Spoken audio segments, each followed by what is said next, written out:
നമ്മുടെ വോട്ട് കുംഭകോണം എന്ന് പറഞ്ഞിട്ടുള്ളത് ഇതിലെ പ്രശ്നം എന്താണെന്നറിയോ? ഈ ഒരു കാര്യപ്പെട്ടൊരു പ്രശ്നം ഒരാൾ ഉന്നയിക്കുന്നു മനസ്സിലല്ലേ? വോട്ട് തിരിമറി നടക്കുന്നു മഹാരാഷ്ട്രയിൽ, ഹരിയാനയിൽ, അവിടെ ഇവിടെ. ദൈവമാണ് ഗഫൂർക്കെ ഞങ്ങൾക്ക് കാണിച്ചു തന്നത്. ഗഫൂർക്കയാണ് ഞങ്ങളുടെ ദൈവം. നിങ്ങൾ രണ്ടും നമ്മളെ മക്കളാണ്. പക്ഷേ അത് പ്രസ് ക്ലബിൽ മീറ്റിംഗ് വിളിച്ചുകൊണ്ട് മാത്രം പറയേണ്ടതല്ല. പ്രസ്സിൽ മീറ്റിംഗ് വിളിച്ചുകൊണ്ട് പറയേണ്ട മാത്രമുള്ള കാര്യം. അതിന് ഒരു ജനങ്ങളുടെ ഒരു അജിറ്റേഷൻ വരാനുണ്ടാണ്. ഇങ്ങനത്തെ ഒരു കാര്യത്തിന് ഒരു അജിറ്റേഷൻ വേണ്ടേ? എന്തോ കുത്തി പറയുന്ന പോലെ എനിക്ക് ഫീൽ ചെയ്യുന്നുണ്ട് കേട്ടോ. അല്ലാതെ ഒരു യാത്രക്ക് പോയതുകൊണ്ട് മാത്രം കാര്യമില്ല. ഈ പറഞ്ഞതിന് വേറൊരർത്ഥം ഇല്ലേ?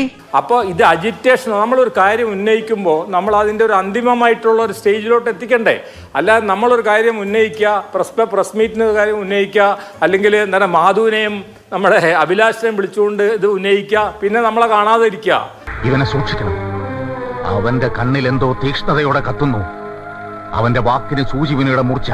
അങ്ങനെയല്ലല്ലോ. ആ യാത്രക്ക് പോയിട്ട് കാര്യമില്ലല്ലോ. You have said that there is a serious crime in the history of India's democracy എന്നൊരാൾ പറയുമ്പോൾ he should have a follow up action.